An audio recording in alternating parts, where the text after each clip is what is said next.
Hello, this is Nick Lang with the National Concrete Masonry Association, and I'm here today with your Tech Tip Tuesday. I'd like to talk about something today that people run into on virtually every project, and that's cleaning of concrete masonry. And one of the questions we get a lot of time is it required to clean newly constructed concrete masonry? The answer to that is yes.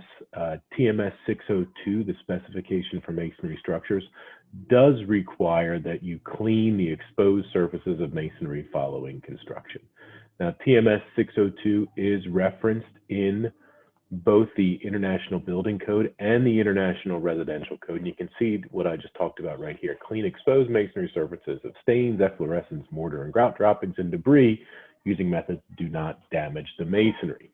Now, it's important to note that the recommendation for cleaning is to try the least aggressive method possible. So try to clean it maybe just water and some light brushing and see how that goes. We have a Tech Note 8-4A that talks about cleaning options for masonry.